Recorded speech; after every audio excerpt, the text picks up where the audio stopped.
दोस्तों स्वागत है आपका मेरे YouTube चैनल ट्रेंडिंग फैक्ट में। दोस्तों आज मैं आपको बताने जा रही हूँ रीना रॉय का जीवन परिचय। दोस्तों रीना रॉय 1972 से 1985 तक हिंदी फिल्मों की एक प्रसिद्ध अभिनेत्री थी। दोस्तों वो एक टूटे हुए घर से आई हुई थी।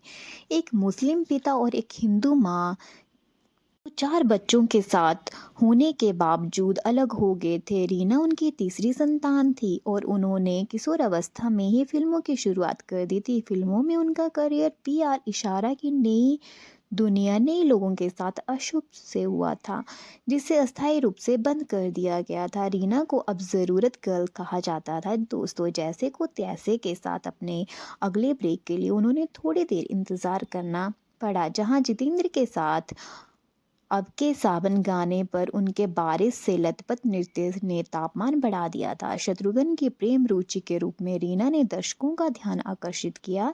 वे ऑफ स्क्रीन जोड़ी भी बने और उन्होंने एक साथ कई फिल्में साइन की। दोस्तों सुनील दत्त के साथ भी उनकी जोड़ी को दर्शकों ने खूब पसंद किया। जख्मी और कालीचरण की सफलता ने उन्हें स्टार बना दिया। शुरुआत में कालीचरण से कम उम्मीदें थी क्योंकि सुभाष घई एक असफल अभिनेता अपने निर्देशक की शुरुआत कर रहे थे, लेकिन फिल्म ने सभी की उम्मीदों को धराशायी कर दिया और एक आश्चर्यजनक हिट बन गई। और शत्रुघ्न सिन्हा जो अपनी खलनायक भूमिकाओं के लिए जाने जाते थे, दोस्तों को मुख्य नायक के रूप में अपनी पहली छाप छोड़ रहे थे। राजकुमार कोहली ने रीना राय के साथ काम किया और सबसे बड़ी मल्टी स्टार ब्लॉकबस्टर नागिन, जाने दुश्मन, मुकाबला और राज तिलक बनाई। रीना रॉय शत्रुघ्न सिन्हा के साथ कालीचरण के बाद प्रसिद्ध टीम बन गए और उन्होंने मुख्य जोड़ी के रूप में साथ काम किया। उन्होंने 16 हिट फिल्मों में 9 फिल्में दी, लेकिन बदलते रिश्ते 1978 और प्यासा सावन जैसे 17 वैवाहिक नाटकों में जितेंद्र के साथ रीना की केमिस्ट्री थी, जिससे उनके करियर को ऊंचाई तक पहुंचा दिया। दोस्तों रीना रॉय ने 17 फिल्में जितेंद्र के साथ की, उनमें से 12 बॉक्स ऑफिस पर हिट गई, जहां उन्हें रोमांटिक रूप में जोड़ा गया। दोनों ने एक सबसे बड़ी क्लासिकल अपनापन, आशा और दर्पण का निर्माण किया। अपनापन में अपने पति और बच्चे को छोड़ देने वाली स्वार्थी सोना खोदने वाली के रूप में उनकी डार्क रोड भूमिका ने उन्हें नूतन और आशा पारेख को पछाड़ते हुए सर्वश्रेष्ठ सहायक अभिनेत्री का फिल्म फेयर पुरस्कार जीता। दोस्तों रीना ने इस आधार पर अवार्ड ठुकरा दिया कि वो फिल्म की हीरोइन है, सपोर्टिंग एक्टर नहीं। शत्रुघ्न सिन्हा ने उनका स्क्रीन रिश्ता 1979 तक खत्म हो गया था। दोस्तों काका और शशि कपूर के साथ काम करने का उनका सपना 80 के दशक में पूरा हुआ। रीना रॉय ने अपने करियर पर ध्यान केंद्रित किया क्योंकि वो 1980 के दशक की शुरुआत में हेमा मालिनी को एक की स्थिति के लिए कड़ी प्रतिस्पर्धा प्रदान कर रही थी। जैसे कि रीना ने 1981 से 85 में हेमा और जीनत अमान सबसे अधिक भुगतान वाली अभिनेत्री के रूप में प्रतिस्थापित किया और दूसरी सबसे अधिक भुगतान पाने वाली हिंदी अभिनेत्री थी। अब वो हेमा के साथ बराबरी की मांग कर रही थी और प्रेम, तपस्या और आशा ज्योति जैसी भावनात्मक मेलोड्रामा में रेखा से शो को प्रभावी ढंग से चुरा रही थी। उनके चरित्र अधिक बहुमुखी हो गए, जैसा कि उनके नृत्यों में भी था, क्योंकि वो आसानी से शास्त्रीय नाट्यम रॉकी से डिस्को स्टेशन में स्थानांतरित हो गई।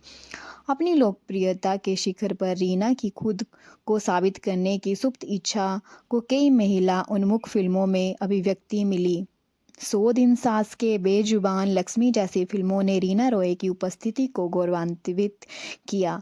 1983 में अपने स्टारडम को के चरम पर रीना रॉय ने पाकिस्तानी क्रिकेट मोहसिन खान से शादी करने के लिए फिल्मों को छोड़ने का फैसला लिया। दोस्तों उनकी आखिरी फिल्म शूटिंग वर्ष 1984 में राजेश खन्ना के साथ फिल्मों आशा ज्योति और हम दोनों इंतहा के लिए हुई थी।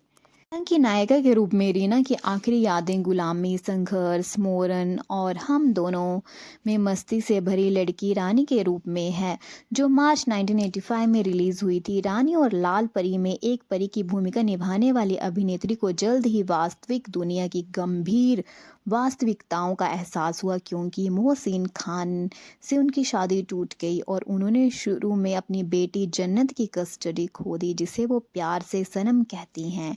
वो 1993 में बॉलीवुड में लौटी एक महत्वपूर्ण भूमिका में हिट फिल्म आदमी खिलौना है। 1993 में परिपक्व रीना रॉय के आगमन की बधाई दी और उन्होंने 2000 तक 9 फिल्मों में अभिनय किया, लेकिन गेयर 1999 को छोड़कर कोई भी सफल नहीं रही। हालांकि उज्जवल स्थान तब तक मोहसिन खान ने अपनी वर्तमान पत्नी के आग्रह पर जन्नत की कस्टडी छोड़ दी और वो रीना के साथ रहने के लिए वापस आ गई। दोस्तों, रीना और उनकी बहन बरखा ने 2004 में एक्टिंग स्कूल खोलने का फैसला किया। वो राजनीति में भी कदम रख चुकी है। तो दोस्तों, उम्मीद करती हूँ आपको मेरी ये वीडियो पसंद आई होगी। अगर आपको मेरी ये वीडियो पसंद आई तो प्लीज़ चैनल को लाइक, शेयर और सब्सक्राइब करना ना भूलें। धन्यवाद दोस्तों।